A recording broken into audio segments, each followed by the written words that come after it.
selama batu ieu aya Banten Jaya. Ketika batu ieu teu aya, Banten bakal runtuh. Saha bae nu endek siap jadi Sultan Banten ketika batu eta encan aya deui di Banten moal dianggap ku jelema saha bae. A'udzu billahi minasy syaitonir rajim. Bismillahirrahmanirrahim. Assalamualaikum warahmatullahi wabarakatuh.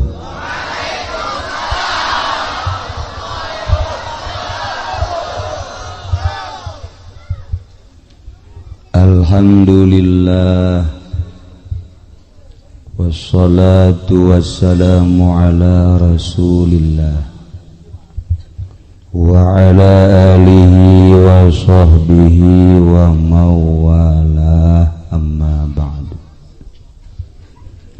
Faqala Allah ta'ala fil Qur'anil Karim wa huwa asdaqul qailin wa dzakir fa inna dzikra tanfa'ul mu'minin. Al-ayah.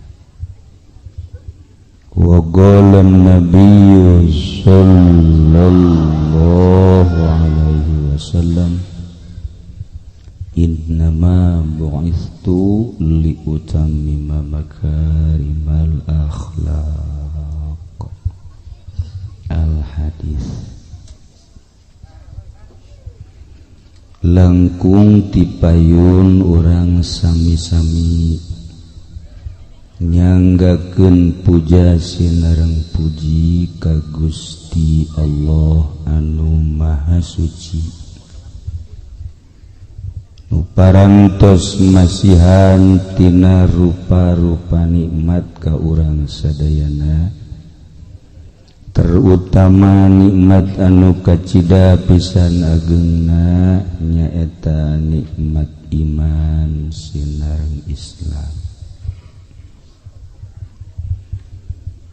Shalawat sinareng salam mugia dilimpahkeun ka junjunan alam Kangjeng Nabi urang Kangjeng Nabi Muhammad sallallahu alaihi wasallam, katut ka para kaluargina oge ka para sahabat-sahabatna rawuh para tabi'in atsbat tabi'in al-mukarramun, para alimil ulama, para asatid, para tokoh masyarakat, wabil khusus kakersana Abah Haji Din, Abah Haji Odam, oge Abah Haji anu dipengkereun simkuring, Abah sahagara Abah Haji Sawitra ta Sawitri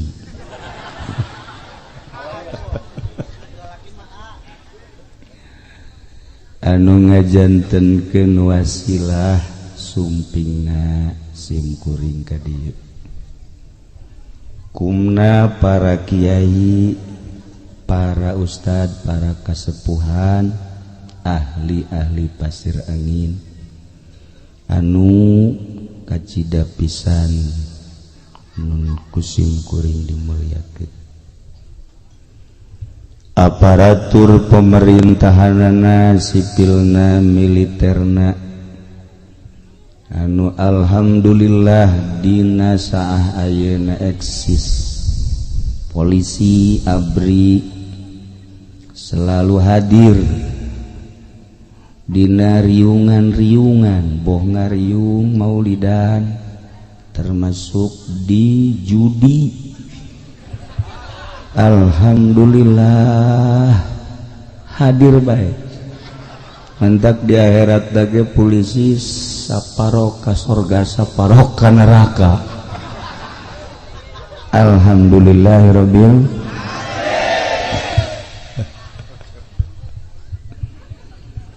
terakhir ke panitia penyelenggara PHBI.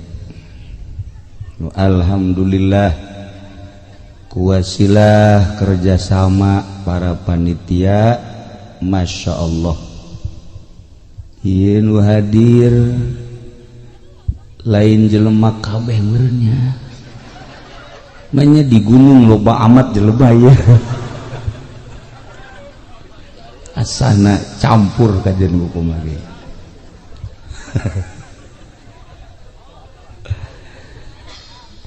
Simkuring nyangka di gunung mah paling ya 100-200 ieu mah jelema ngarebu asana ahli kubur ge hadir boy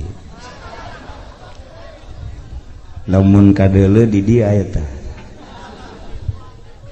ngareneng supaya geus jadi mayit sebenarnya mah.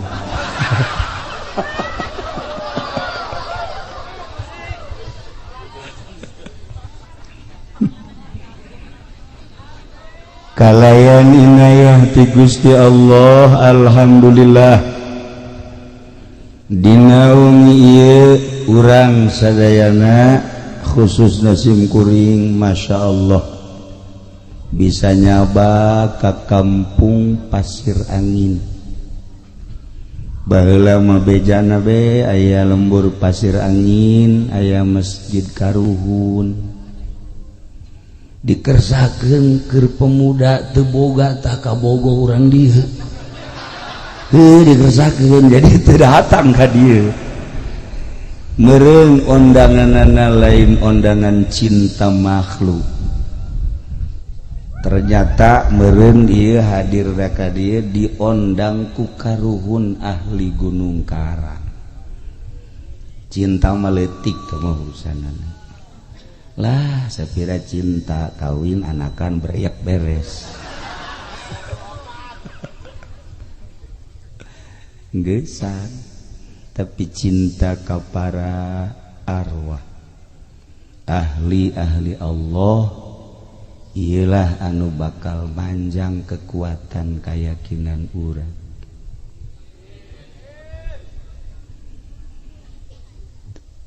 Lamun urang nyaritakeun gunung, Masya Allah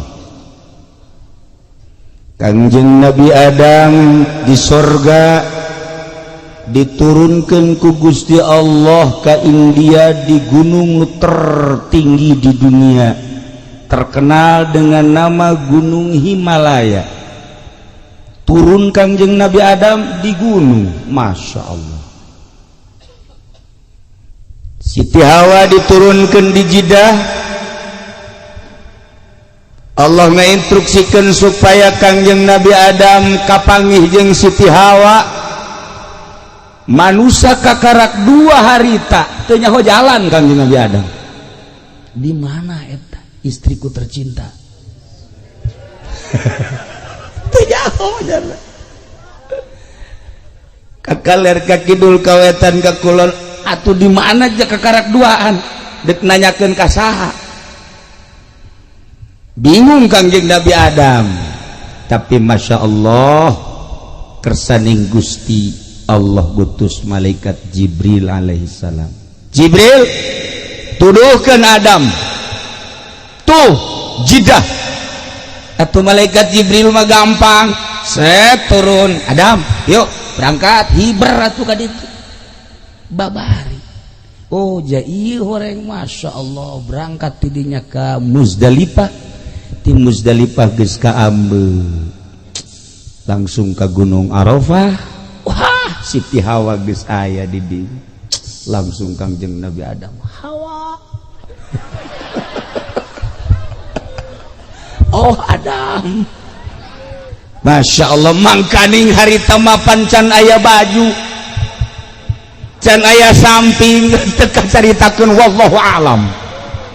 Eueuh baju eueuh cara kieu eueuh atuh ai wani mah nyebut sataranyang olos.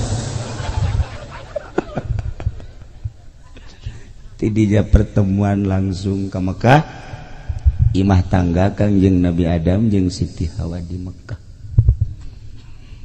Pangheulana negara anu dijieun imah tangga adalah Mekah. Masya Allah. Lain RRC, lain Moskow, lain Irak, lain Iran, Mekah kahiji. Ketika Kangjeng Nabi Nuh dakwah 1000 tahun, umatna anu iman ngan 50 1000 tahun dakwah, nu iman ngan 50 buang ka warahna pohara. Nu iman ka Allah, nu iman ka Kangjeng Nabi Nuh.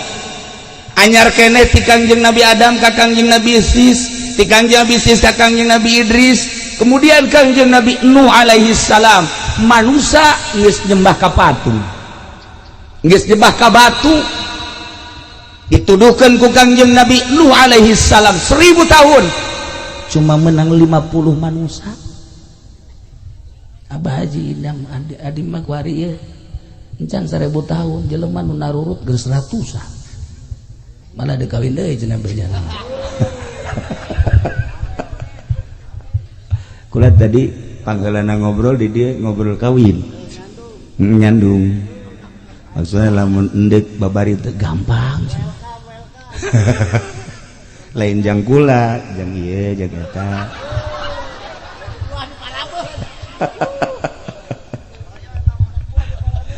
Ngan urang dieuna embungeun. Kangjeng Nabi Nuh diinstruksikan ku Gusti Allah, Nuh nyieun kapal. Nyieunlah Kangjeng Nabi Nuh kapal. Masyarakat kaget, Nuh nanaonan tolol teh jelema nyieun kapal mah nya di lembur. Kapal mah kuduna ge di laut. Ieu mah di tengah-tengah negara nyieun kapal, cai ti mana diseungseurikeun. Gancang carita da makajeun seungseurikeun ge ieu mah perintah Allah. Kangjeng Nabi Nuh dakwah ngajak, lamun hayang salamat milu ka kapal simkuring, lamun embung salamat dikerem bakal. Alah cai ti mana cakaom Nuh mata ieu tah.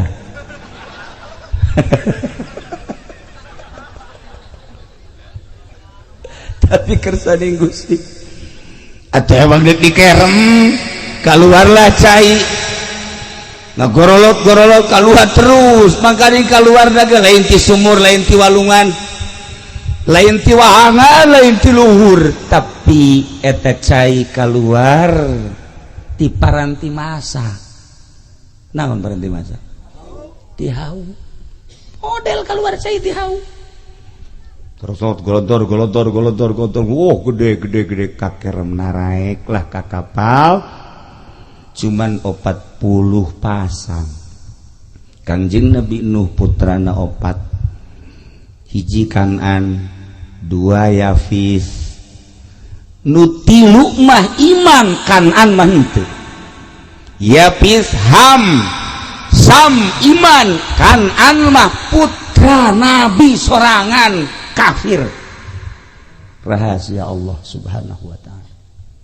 Angkleng-angklengan kapal Kangjeng Nabi Nuh morek nyaritakeun dongeng Kangjeng Nabi Nuh, deuk nyaritakeun ge singgahna kapal Kangjeng Nabi Nuh dina Al-Qur'an dicaritakeun judi di Gunung Judi.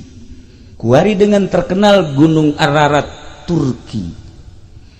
Geus kayahoan kuari geus kapanggih panjang kapal Kangjeng Nabi Nuh, lebar kabunyu kapal Kangjeng Nabi Nuh lantaran aya di Gunung Judi. Masya Allah geus ngabatu jadi batu di gunung. Mentak gunung boga sejarah. Panjang orang menyaritakeun tentang gunung. Begitu Kangjeng Nabi Musa deuk mukalama jeung Gusti Allah panggil ka Gunung Tursina. Sinai wattini wazaituni watturi sinina wa hadzal baladil. Begitu simkuring ka Mesir harita, mana ieu gunung Sinai nu aya di Quran. Ternyata horeng lain cara gunung di dieu. Simkuring mah ngabayangkeun teh mungkin kos gunung Santri, kos gunung Karang. Masya Allah, di Mesir terus ke Yordan terus ka Israel Palestina gunung eta teh panjang kulinanya bahasa Arab saeutik Sinai kulo Sinai cek kutu cek gaidna kabeh ieu Sinai ieu kabeh gunung Tursina aing kumaha ngomongna deui atunya ieu gunung urut Kangjeng Nabi Musa nu mana begitu ditanyakeun aya horeng gunung Sinai teh panjang ti Mesir datang ke Yordania ngan aya hiji gunung urut mukalamah Kangjeng Nabi Musa alaihis ketika dipanggil ya Musa ikhla na'laik tidinyalah gunung anu bersejarah gunung Sinai ketika Kangjeng Nabi urang umur 35 tahun naik mendekati umur 40 tahun satahun deui ka diangkat jadi rasul dikersakeun ku Gusti Allah loba teu hayang kapanggih jeung jelema hayangna nyepi Kangjeng Nabi hayangna nyepi di kamar teu puas Kangjeng Nabi nyepi sehingga neangan di mana inu leuwih sepi akhirna Kangjeng naik ke Jabal Nur ayalah Guha Hiro tahun 90 tahadus binikmah simkuring naik ke gunung tersebut hayang ningali ketika iqra bismi rabbikal ladzi khalaq diturunkan ku Gusti Allah melalui malaikat Jibril didinyalah Kangjeng bersemedi sorangan di gunung urang kuari wani ge lobaan ye di gunung ye urang Gunung Karang kabehan taruru ulah aya hiji-hiji acan aju Haji Pendi titah di dieu asana moal kebal ge inna lillahi wa inna ilaihi rajiun telah dicaplok hileud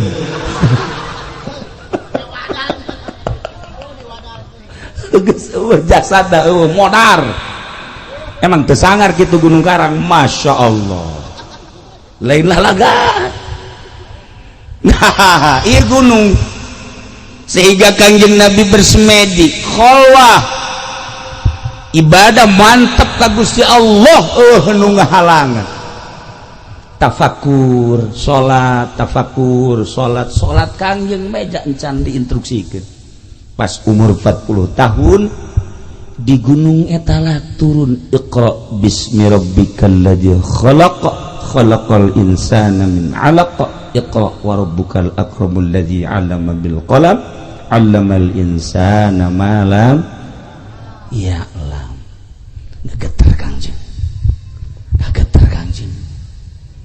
begitu turun iqra ya Muhammad iqra ma ana biqari'in cek Kangjeng kuring mah teu bisa maca iqra ya Muhammad ma ana biqari'in kuring teu bisa maca iqra 3 kali iqra ma ana biqari'in ditangkep ku malaikat Jibril langsung dibacakeun iqra bismi rabbikal ladzi khalaq khalaqal insana min 'alaq sakumaha tadi Kangjeng malaikat Jibril naik deui ka langit Kangjeng Nabi turun ke handap dengan ngegeter diberi wahyu iqra bismi rabbikal ladzi khalaq di gunung turun Masya Allah lamun nyaritakeun tentang pergunungan begitu simkuring nyaba ka Kiai Zainuddin di Lombok almarhum Ki Zainuddin langsung Pak tempel jeung simkuring nyaritakeun kieu di Lombok gunungnya tinggi-tinggi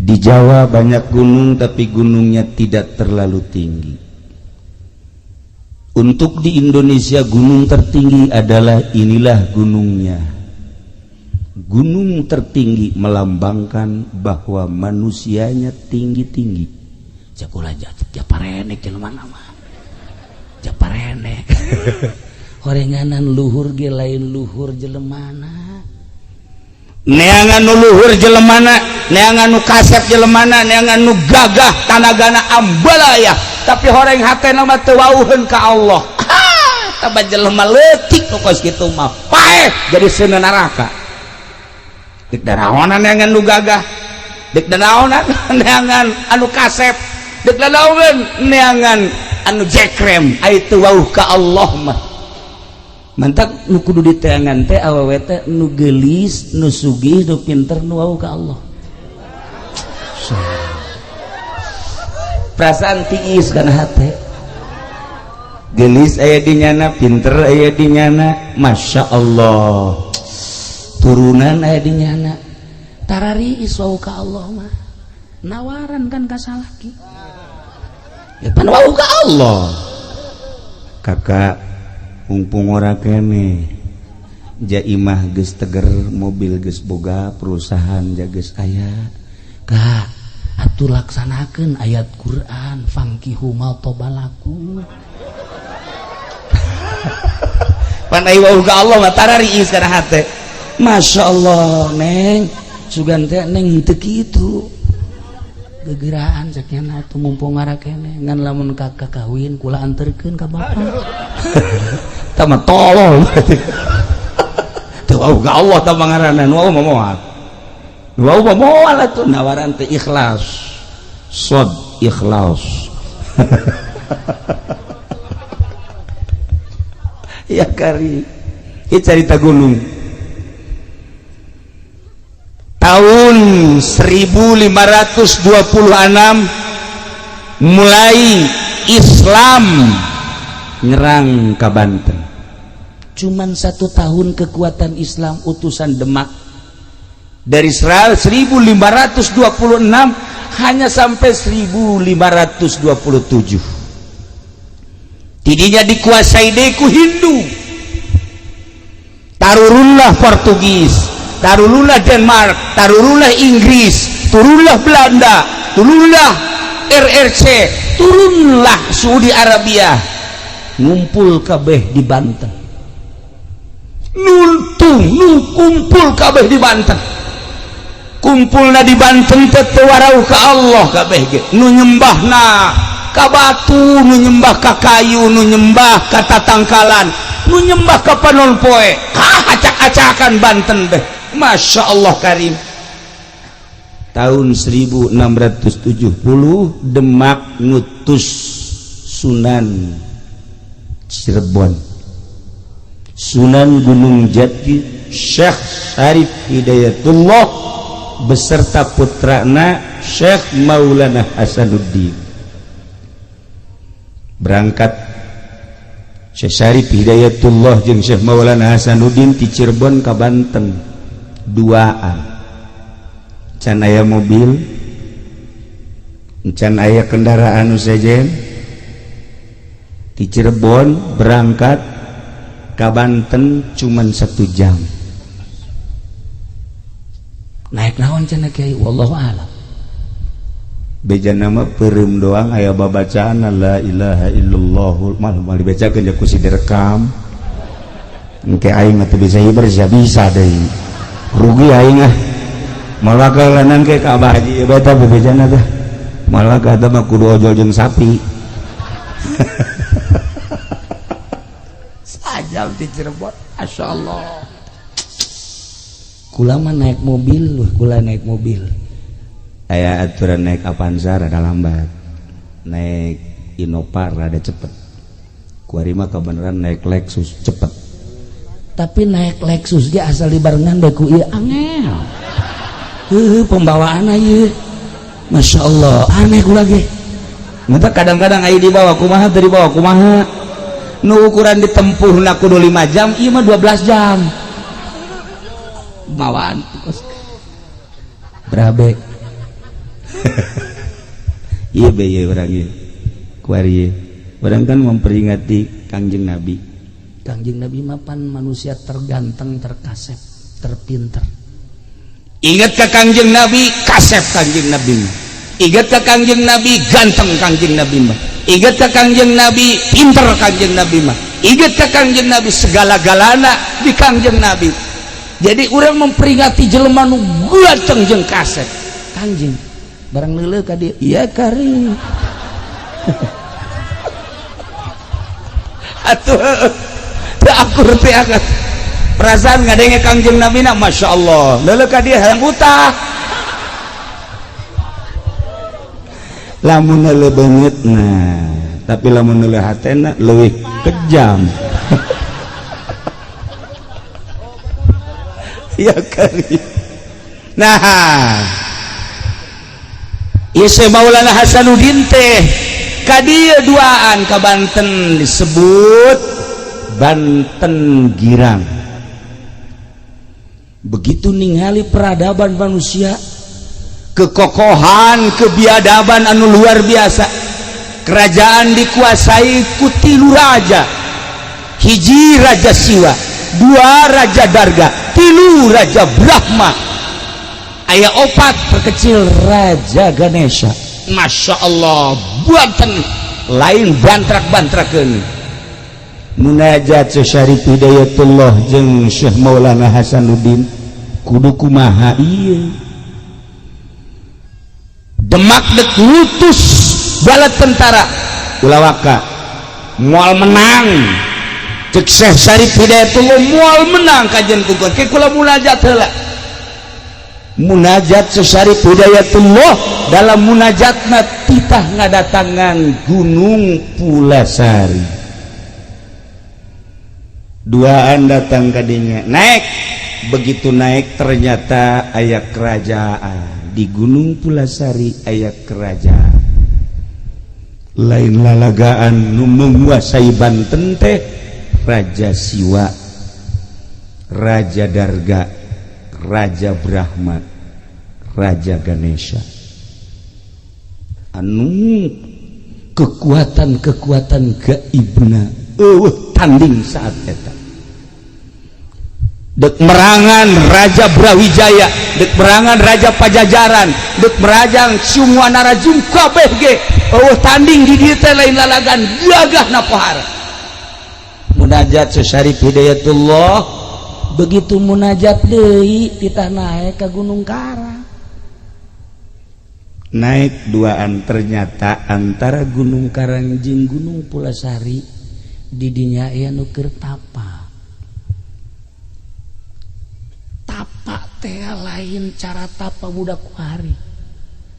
Tapa make baju kerajaan, di dieu make mahkota. Ternyata kulila-lilana tapa eta mahkota teh geus dijieun sayang manuk. Manuk teh geus arendogan di dieu. Apa ieu ge pernah tapa harita keur hayang wahweh teh. Ieu teh sesa. Rada cager deui teh sesa ieu teh. Termasuk ieu. Rada cager deui teh, rada cager. Nda ieu aya pohon beringin. Jadi nyana akhirnya berlindung di pohon beringin di Golkar. Alhamdulillah. Ya calon neraka kene lah. Iya. Masya Allah. Didinya lah Syekh Syarif Hidayatullah menyapa ka jelema nu keur tapa. Begitu disapa, ditanya, "Benta." Begitu benta adu kekuatan mata. Begitu adu kekuatan mata hudang. Hudang make adu kekuatan batin. Ternyata teu sakedeung. Sapoe, 2 poe, 3 poe, 4 poe, 5 poe, 6 poe, 7 poe kakarak tumbang eta nu tapa. Ternyata nu tapa ngaranna Brata Guru Sampang. Brata Guru Sampang eleh ku Syekh Syarif Hidayatullah, tidinya langsung asup Islam. Begitu baca 2 kalimat syahadat, beres baca 2 kalimat syahadat, cik Brata Guru simkuring alhamdulillah menang hidayah, ngan simkuring moal ilu campur tentang Gunung Karang, Gunung Pulasari jeung Banten, simkuring mah erek indit ti dieu ngahiyang tah. Didinya Syekh Syarif Hidayatullah mitah cicing ka putrana nu ngaran Syekh Maulana Hasanuddin. Hasanuddin maneh tapa tah di dieu di batu ieu. Batu ieu ngaranna Watu Gigilang. Hartina Watu Gigilang teh batu anu harerang. Warna batuna semu rada kemerah-merahan. segi opat batuna dengan disebut cek urang Banten mah pancawarna. Mun hayang nyaho ieu batuna teh lain dibiko ieu asal ka Banten dipake ieu batu ieu mah asal ka Banten henteu ulah sambarangan.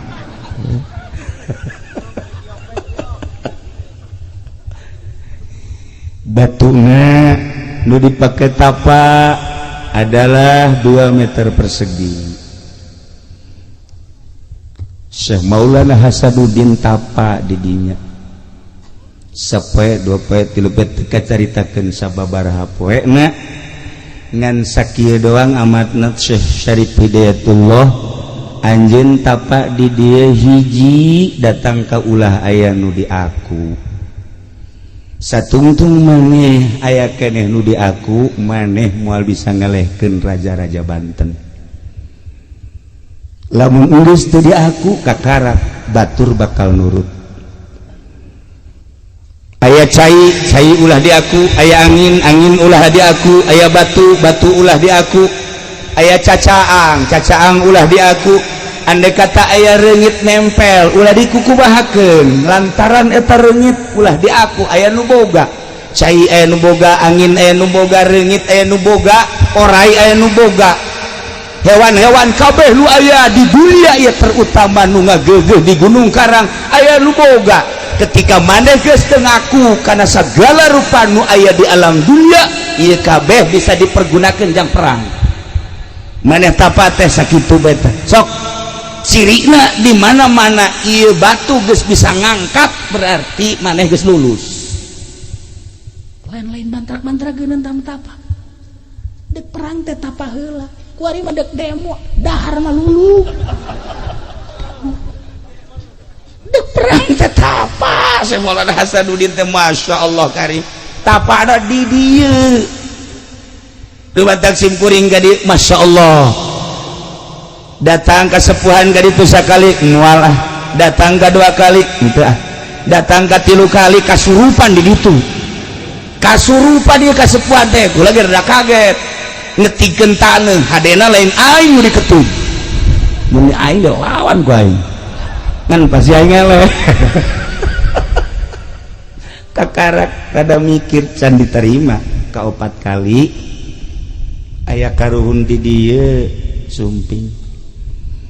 Nah iyalah salah satu realisasi tina 5 kali ngundang ka ditu mun henteu hadir moal ka dieu sim kuring. Alhamdulillah dina sacenah sakieu nu hadir sok aya nyaho ulah sok aya nyaho pokona mah ente mah ngaraji bae pokona mah geus beres ngaji menang 5 10 tahun kawin geus beres anakan bae dihitung 12 bae anak. Nah itulah Syekh Syarif Hidayatullah. Begitu Syekh Syarif Hidayatullah terus tapa didinya teh masya Allah nu datang teh berata guru sampang deui nu geus asup Islam saenggeusna dipapatkeun kakarak batu bisa ngangkat.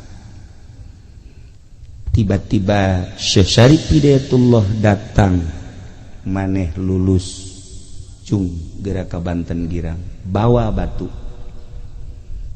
ieu teh ulah dikamamanakeun kekuatan Banten teh aya dina batu lain batu boga kekuatan tingali Kangjeng Nabi Musa boga tongkat tingali Kangjeng Nabi Sulaiman boga cincin jeung nabi-nabi nu lainna ieu ge batu jang kekuatan Banten sing hade ieu ngaranna watu gigilang teuneun di Banten.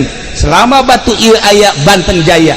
Ketika batu ieu teu aya Banten bakal runtuh. Saha bae nu endek siap jadi sultan Banten ketika batu eta encan aya deui di Banten moal dianggap ku jelema saha bae.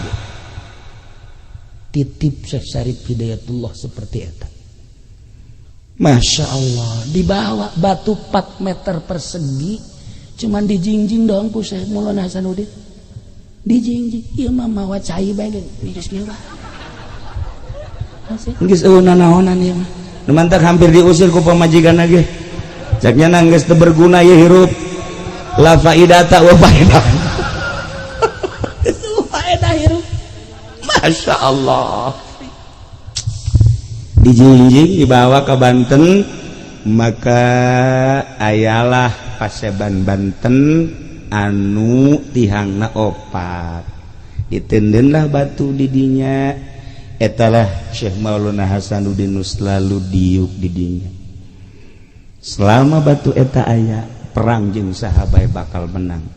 Mulai Syekh Maulana Hasanuddin berangkat perang, dikirim bala tentara ti Demak saeutik ngalawan Hindu nu aya di dieu anu dibantu ku Portugis jeung Inggris anu kekuatan militerna luar biasa. Syekh Maulana Hasanuddin Sugan Gimbir teu aya, begitu perang 10 lipat kekuatan kafir. Syekh Maulana Hasanuddin dengan tenang lantaran boga wangsit nu hese ge hiji trah kadua wangsit. Lah udah sokanya usahana nanyakeun wangsit segala naon. Kumaha emeh ku batur-batur mah geus nyaho isian can. Kumaha sih dibawa ongko.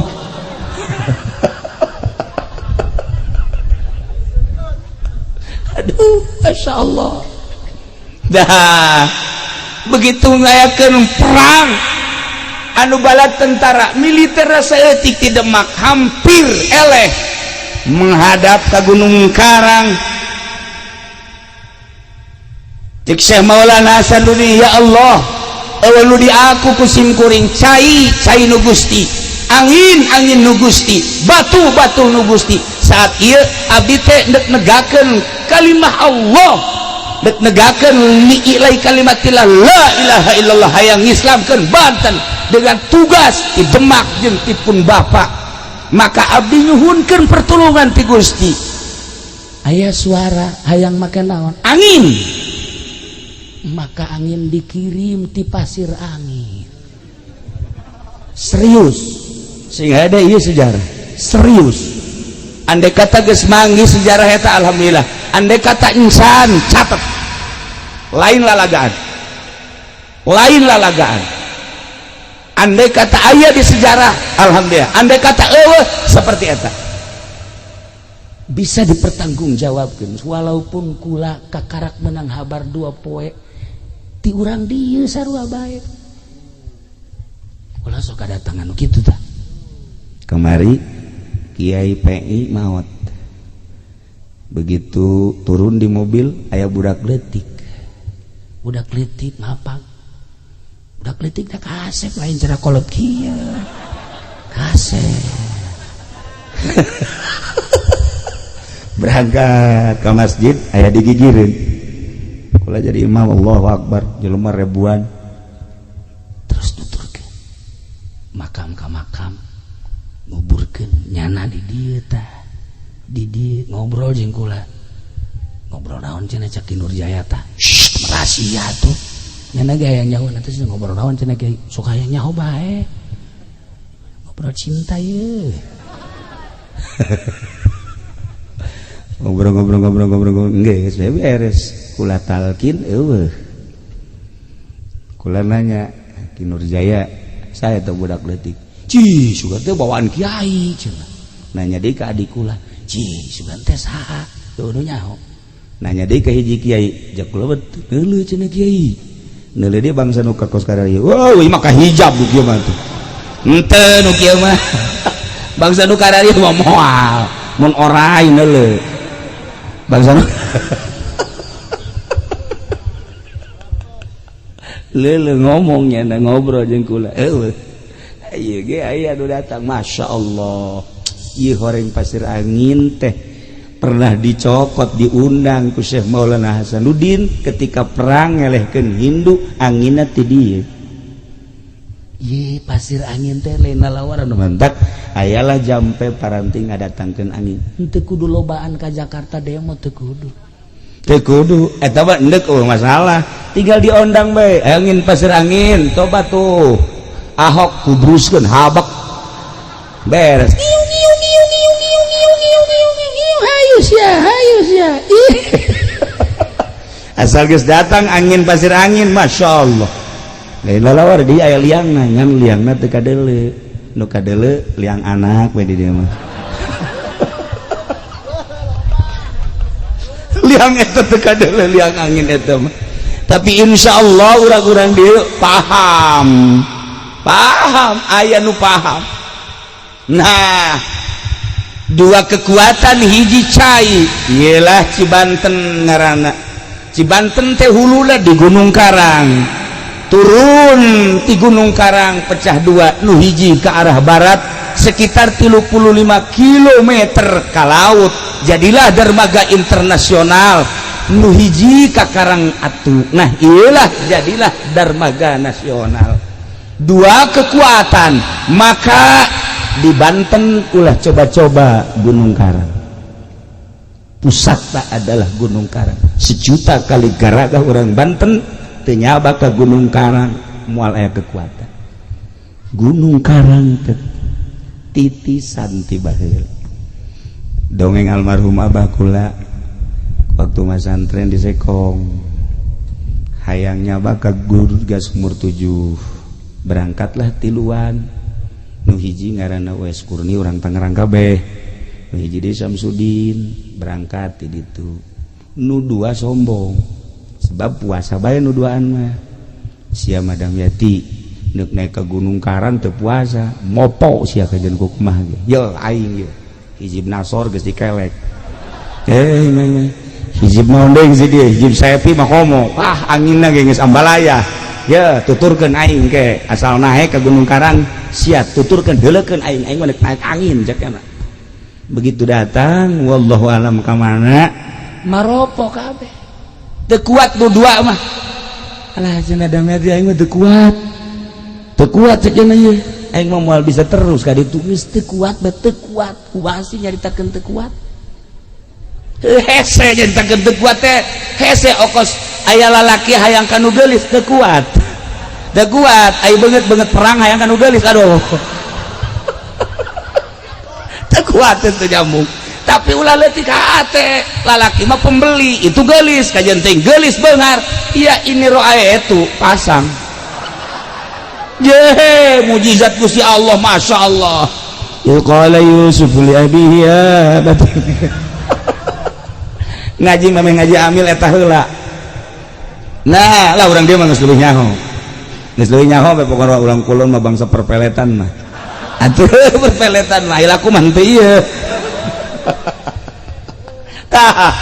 tapi almarhum Abah kula masyaallah ketika tawadu di harapan Gusti Allah ya Rabbi abdi mah ngarasa puasa tilok dahar beuki wiridan tilok tapi abdi hayang ka patilasan Syekh Maulana Mansur di luhur abdi teh hayang datang ka tiba-tiba kunaon aya nu mawa wallahu alam sabaraha menit datang ka luhur teh sorangan ai batur aing eueuh sakieu ieu aing sorangan cai loba sieun ku sebab lo sorangan bae di luhur nah teh di jamaah tu mandi dan lain sebagainya turunna jalan mana ya sakieu sebab tadi beureum datang ka luhur tapi tidinya dengan penuh ketawaduan deui tiba-tiba dibawa deui datang deui ka babaturan keur ngagaloler bae kieu masya Allah rahasia Gunung Karang namun dibawa takabur bahaya sebab lain baheula bae kuari emang eueuh ieu anu keur tapa aya nu keur tapa di Gunung Karang kuari urang Jawa Timur kabeh urang Jawa Tengah jeung Jawa Barat termasuk Banten eueuh nu keur tapa kuari di Gunung Karang urang Jawa Timur nu geus turun 5 poe ka tukang urang Jawa Timur kene tapa di Gunung Santri di Gunung Karang di Banten balik kita mampir ka imah mau dicaritakeun ka ditu nama ngan urang Jawa Timur kuari aya kene urang Jawa Timur ieu teh geus diisian kudu tapa ti baheula datang ka kuari nah panjang urang mun nyaritakeun Gunung Karang mantak hadiahna ge teu barang sambarangan ulah ge tadi rada ngageter tita hadiah padahal urang dieu bae tapi kukula di hadiahan lalauna teu meunang kadenge ku batur oh geus hadiah berata guru teh aya bae nah iyalah Banten masya Allah cai bisa digunakan jang perang di dieu mah ulah sambarangan angin bisa digunakan jang perang nganu hese dek kunci nganu hese ge teu ngadatangkeun angin kumaha lamun salah ngadatangkeun angin lain bisa pakai ke perang nyanana kena tsunami. Ieu pernah yang ngundang angin pernah ngajeledag pernah dibawa ke Grogol saya pikirnya. Nah, itulah para jamaah kaum muslimin wal muslimat rahimakumullah. Ieu Banten mengenai tentang Gunung Karang jeung Gunung Pulasari. Ieu batu anu aya di Banten tersebut dipindahkeun ka Surakarta. Surakarta Jaya dipindahkeun deui ka Banten. Ketika Banten ngangaranan angin di ngaranan lah angin teh ku ngaranna opat. Pangeran Kidul, Pangeran Kaler, Pangeran Kulon, Pangeran Wetan, dipakailah ngarat salah satu opat incu daripada Syekh Maulana Hasanuddin. Eta teh julukan ngaran angin. Angin Kidul, angin Wetan, angin Kulon, angin Kaler. Nah, lamun endek coba-coba ngundang angin tersebut apa ti Kaler, apa ti Kidul, apa ti Kulon, aya bahasa tertentu. Aya keneh karuhun urang di dieu insyaallah anu lamun huru hara gede bakal tarurun ti Gunung Karang. Mudah-mudahan karuhun urang masih keneh ningalikeun urang. Mudah-mudahan karuhun urang masih deudeuh jeung nya. Neuleuh ambalaya anak incuna beuh ieu geus teu puguh arah. Mana nu bener mana nu salah geus teu puguh arah. Carita partai dikemas siga bener padahal jerona ambalaya, carita organisasi siga bener dikemasna luar biasa bagus, ternyata jerona bok-brok.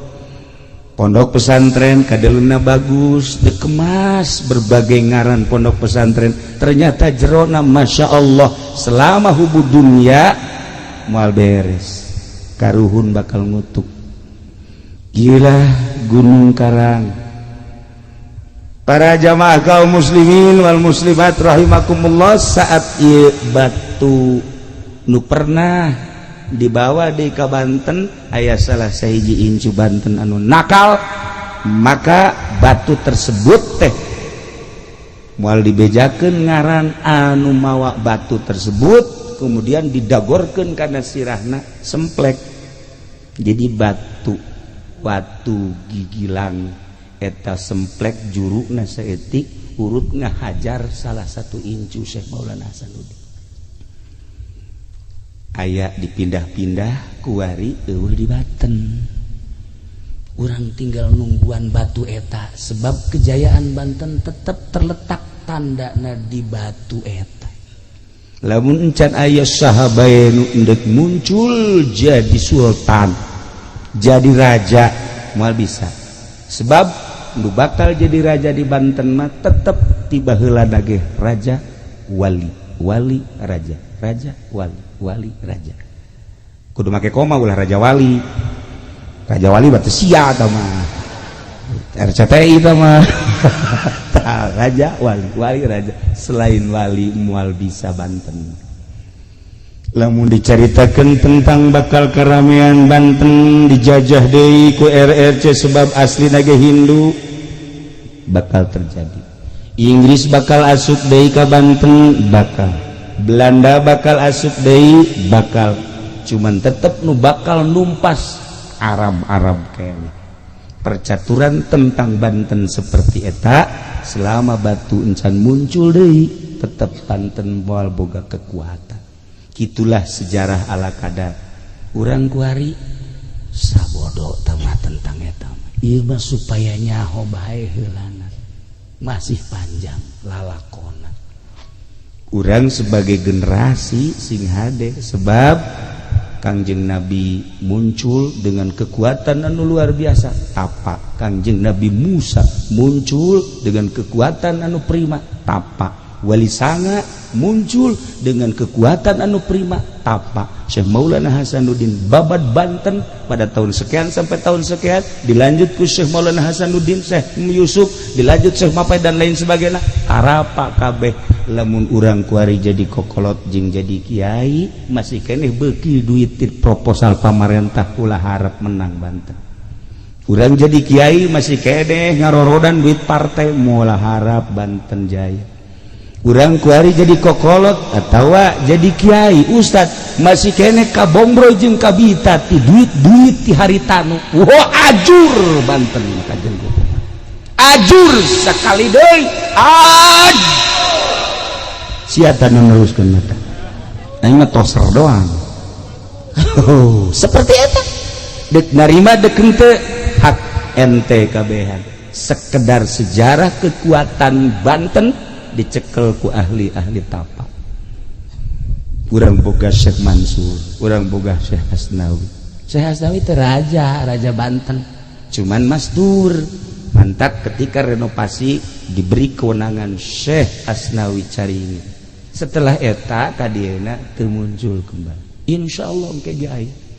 Kuari ge geus daratang ka kula nu negara di Sultan. Alah ieu ge hayang jadi raja.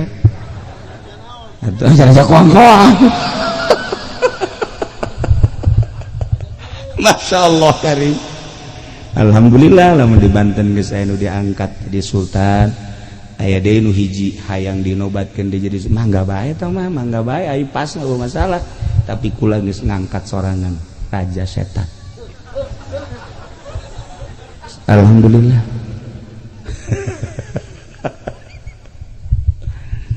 Kanjeng Nabi diutus ke alam dunia teh sakumaha tadi? Inna arsalnaka syahidan wa mubasyiran wa nadhiran wa da'iyan ilallah wa sirajan bi'idnihi wa sirajan munira. Ilain lalakon bantrak-bantrakeun hiji syahidan nyaksian Kangjeng Nabi. Nyaksian teh Kangjeng Nabi mah lain nu sababad, lain anu sazaman, tapi nyaksian teh katukang. Nyaksian ke kaum Kangjeng Nabi Isa, nyaksian ke Kangjeng Nabi Musa, nyaksian sampaikan ke Kangjeng Nabi Adam, masih siap Kangjeng Nabi syahidan jadi saksi padahal teu kazamanan. Di mana Al-Qur'an ngajelaskeun dengan mukjizat Al-Qur'an Kangjeng Nabi bisa syahidan. Nomor kedua wa mubasyiran. Mubasyiran teh Kangjeng Nabi bawa berita sorga. Sorga teh batana ge lain meunang nyen ti Cisoka lain dikirim ti Pandeglang lain. Oh batana ge tidak inten permata anu inten mah segede korek api segede korek api miliaran. Cincin ieu bae ya cincin ieu dibikeun ge anu daek. Nah iyalah sorga teh lamun kuari dibocorkeun segede jarum bocor sagede jarum ieu sinarna sinar panon poe bulan bintang surem kabeh ieu sorga. Bidadarina lamun nyiduh bidadari ka laut amis kabeh. Lamun sigir bidadari ditololkeun seetik bae ka dieu teu kudu make listrik. Saangna pohara nu neuk numpakanna sagede kieu. Terido aing mah. Terido mun di sorga nya nah hejo kos kieu ye kos kieu di sorga aja numpakan bidadari protes aing. Hai malaikat Ridwan kaluarkeun ieu. Emang gua terido aing mah panjang potongan ku ieu naekan bidadari. Da aing mah protes. Protes tetep baik lamun banget kos kieu atuh boro-boro di sorga kuari ge urang sebel atuh kan meureun ai ka sorga teh mah nya ge diganti beungeutna lain nu ieu beungeut teh naon atuh beungeut kos kitu sorga ganti casing nya ganti aduh casing nu ieu mah masyaallah. Nah iyalah wa mubasyiran bunga Kangjeng Nabi teh rahmatan lil alamin. Urang nyaritakeun panjang tah ka ditu ieu mah sebagai rahmat bae ye lamun hayang nyaho rahmat Kangjeng kaistimewaanana dicontohan ku ulama aya hiji ibu ngandung anak, begitu ngandung sampailah 8 bulan. Ketika ngandung naga diatur dahareuna nage dek dahar nu ladap ulah besi kaganggu anak kunya rahmat, dek dahar es ulah besi anak ngamuk di jero rahmat deudeuh indung kanu jadi anak wahar. Dek dahar naon bae ge nu diperhitungkeun anak nu di jero masyaallah karim ieu rahmat. Menang 8 bulan borosot lahir ka dunia, diurus ku indungna teu meunang ceuri disusuan, susu kurang cai usahanya ngadahar sayur mayur dipencetan supaya kalaluan geus buku bapak nama atuh geus teu kudu dicaritakeun tah mah eta amunisi terus disusuan gede Masya Allah keluar saya ti kade kanu ngasuh ge si ade lalaunan ku deudeuh jeung nyaa indung gede-gede disakolakeun ngaji kebeneran anakna teh awewe sakolakeun balik neng kade nya balik sakola kudu gegeraan balik mama melang ka neng bisi anu ngaganggu bisi anu macem-macem mak lamun neng can datang ka imah mama masyaallah teu ngeunah dahar teu ngeunah nginung kade neng si neng nasi anakna badung emak tidak tahu diri gede kelas genep HP geus boga mulai kelas genep geus SMS-an indung nangan neng ulah osok main HP eta mah aduh pagawean dajal tah bagus kitu mah naon dajal mah dada jeung bujal si emak ulah geus dinasehatan anak beuki mangga SMP Badung kita ngaji henteu kita balik henteu sakadaekna bae emakna terus bae nganasehatan sing adeneng anakna kancola begitu datang ke SMA anak teu bisa diatur gandeng cerewet boga emak nyaho ala modern beunana kuari mah geus aya di planet mana emak ortodok hatena geus pohara jasa ka indungna guys mau kebal deui racun ku aya bener diracun emak diracun ngan diracuna lalaunan ke batu ke benge racun menang 2 poe racun deui mana geus oho-ohoan batu bae kepae sia cek anakna aing bebas hirup hayang bebas hirup lantaran batuk ngehkeh bae otomatis kan ke dokter begitu ke dokter periksa ke dokter hasil visum dokter ternyata terjangkit racun mak cek dokter ibu mah ini kena racun itu siapa yang racun coba panggil anaknya tanya begitu tanya dengan kelihayan pertanyaan polisi nunanya ternyata ngaku bahwa si neng nu ngaracun. Masya Allah cik polisi ibu karena ini anak telah meracun ibu dan meracunnya adalah terencana maka sama dengan akan membunuh ibu dengan direncana tidak ada lagi kecuali harus dibunuh. Kumaha ibu kudu dibunuh apa ente terserah teh geus jahat-jahat teh cuman pelaturan harus tanda tangan bahwa anak harus dibunuh melalui tanda tangan ibu. Ibuna nu keur muriang dibere selembaran untuk tanda tangan pembunuhan anak dibere pulpen tanda tangan cek polisi anak akan segera dieksekusi bunuh begitu dek tanda tangan ragag pulpen polisi itu anak abdi masa sih ku abdi dihamilkeun ku abdi dilahirkeun ku abdi diasuh ku abdi dididik lamun sampai abdi ngabunuh anak moal abdi kajen teuing anak rek ngabunuh ibu masalah tapi kudu abdi ngabunuh anak moal polisi geus tawa urusan abdi sampai hati kudu abdi tanda tangan dibunuh moal eta rahmat. Seorang ibu tidak mungkin akan membunuh anaknya. Ieu rahmat anu gede jasa. Kangjeng Nabi meleuwih tibatan indung nu tadi rahmatna ka umatna. Bayangkeun nya anak Kangjeng Nabi ketika orang dipanggil saurang-saurang ditimbang amal, panggil Haji Pede. Begitu didelep salatna kurang bagus, komo husu eueuh jasa.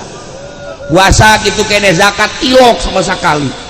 Wah, geus pupur ieu deui mah. Cek malaikat ieu aja kudu digusur ka neraka. Cek Kangjeng Nabi ulah waka di ka nerakakeun. Kos kieu-kieu ge nyana pernah maca salam, pernah maca sholawat di hatena aya ngaran aingan cek Kangjeng Nabi. Geus ulah dideuleuh Haji Pendina emang nyana mah suluh neraka. Tapi nu dideuleuh Muhammadna. Ku deudeuh jeung nyaahna Kangjeng Nabi. Lamun cacak-cacak Kangjeng Nabi polisi mah kuabeh ka neraka. Ka neraka atuh bisa beuleun masyarakatnya polisi mah. Atuh mana polisi pigeunahkeunana coba ge urang teh motor tangkap ku polisi. Eueuh SIM tilang. Mantak naon sih jawau, Pak, sekali-sekali nanti harus hati-hati ya, suratnya bawa, SIM-nya bawa. Udah dah, sekarang mah karena saya kenal dengan Bapak, udah saya ampunin. Ayo nu polisi kos gitu. Di mana aya polisi kos gitu? Polisi kos gitu mah disembah wae. Nyana mah ka adina ge nangkep bae ka adi. Adi ditangkep, bapana ge ditangkep bae bego jasa. Tapi di akhirat tetep ka surga polisi ge. Lamun osok maca sholawat. Polisi begitu diseret ku balikat Malik. Dibawa ka mana eta? Iya polisi. Kayalah polisi umat anjeun. Coba bareng di dalam. Waduh Tito ya. Nah. Tapi ulah waga diseret. Sebab aya baca sholawatan cek Kangjeng Nabi. Hargai kaula. Leuwihnya akibatan indung kan menjadi anak. Kangjeng Nabi mah leuwihnya ulah waka di kanarakakeun ulah. Geus hargai ieu. Hampir ka surga kabeh urang merahmatan lil alam. Masya Allah komo urang atuh ieu. Polisi lain, abri lain, sugih henteu. Ya ka surga lah. Jangan lolobana ka neraka manu sugih nutur ka zakat cara si eta. Atuh. Polisi anu kejem mah henteu anu teu kejem mah. Abri anu kejem aya gorege abri teh ya abri teh. Baheula kieu mah lulu Bang. Wari barang ngaji ka Cilongok sadar nya. Alhamdulillah. Iya insaf ya, sesosokna lain lalagaan tuh. Baheula mau cek. Bari mah aman ya. Surga ada apa ya, tenang ya Pak. Iya.